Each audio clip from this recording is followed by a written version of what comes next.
Hi guys, this is Lost in Photos here, and today I'll be talking about my most dramatic fail ever. For now, there's more things to come. As I mentioned with my previous video, that my Zorki 4K broke. I could fix it, but for me that it's pretty much the same price as the camera. I think it was 2,000 baht to get it fixed. That was a shutter, I think there was a shutter like lag or shutter, I forgot the name, but like shutter clap or something like that. It's basically the photos, half of it was exposed and the other half was like dark. So that's what it looks like. And yeah, long story short, I didn't fix it. I decided to buy a new 35mm camera. So for this one, I opted to have, I've seen a lot of YouTubers using the Canon AE1. So I was like, okay, let's try Canon AE1. I was looking at it, I saw that some comments, some reviews, I always look at reviews before I buy anything. This has to be cameras, but mostly cameras. And they said that, with extra money or add some money, you can buy the A1 that is much better. You can have auto like this, auto that, shutter speed priority and aperture priority, all that stuff. So I was like, okay, the price is not that high. It's like a couple thousand baht, which is 30 bucks, in Thailand. So I was like, okay, let's buy the Canon A1. I bought it, and I bought the cell camera, the battery as well. I forgot the name, but it's one of those little batteries, pretty specific batteries. I think it was called, I have it here. It is called the 4LR44. So it's like this is the brand I found. I bought many of these to test it out, so there was some left. So in case I have a new camera that needs to have this battery, I can use it instead. But yeah, the issue came was that, and the reason why I don't buy any, electronic cameras or film cameras in general is that the camera is like, let's say this was made in the 80s, it's like, wow, 45 years old now. The components are always gonna be, it's a gamble in the end.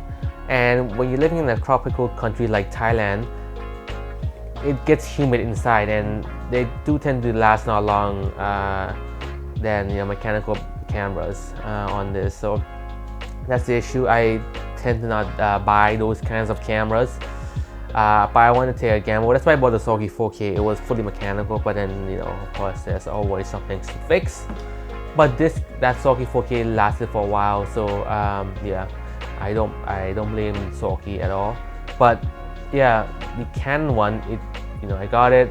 I checked it out. I was very happy. So excited. I got the camera, got the battery, just shooting it. But then I was like looking at it, and it was like, why is the camera not working? Because the Canon A1, or maybe some others as well, they have like the battery that has to operate on it. So basically, if you don't have the battery, you can operate at least some shutter speed. Like the Canon, the Nikon F3, it goes to like 500 shutter speed, right? And that's it. You can't move it. So then I bought the F3. Yeah. But that's Canon is gonna be it's like turns into a brick if there's no battery. Maybe the A1.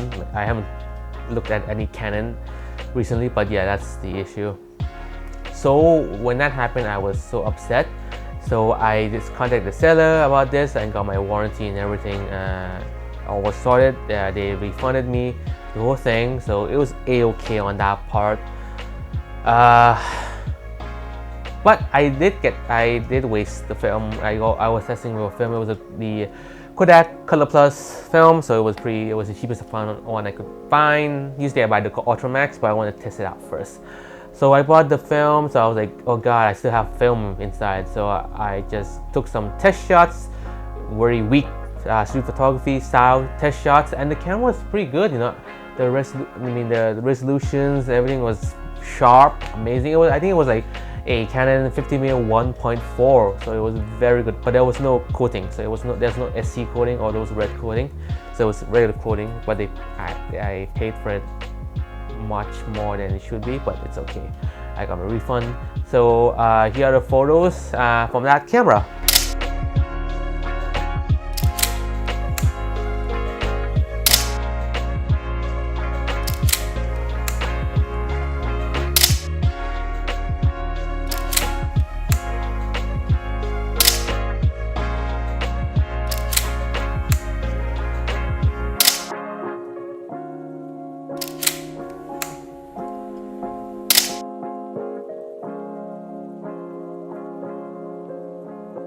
So yeah, the photos came out pretty well. I didn't color grade that much. I just shot it and then left it as is.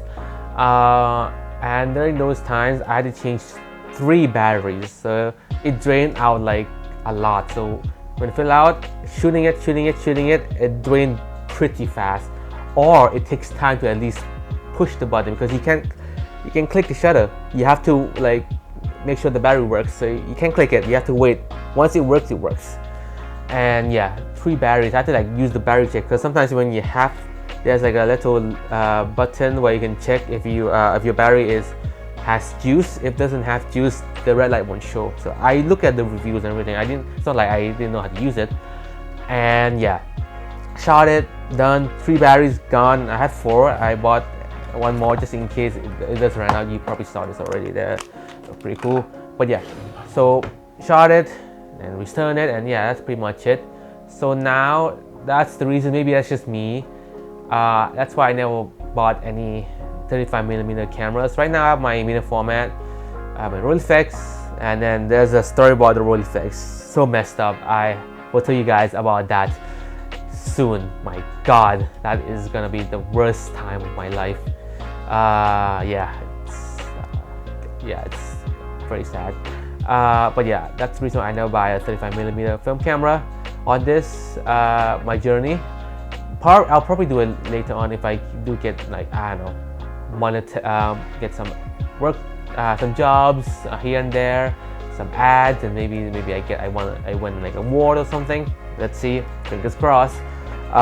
Then maybe I can at least use that to buy a 35mm camera. But yeah, that's pretty much, that's my rant, and that's why I never buy any electronic film cameras, and never bought any 35mm camera after this. So yeah, that's why I'm all the medium format gang. I'm in the medium format gang essentially now.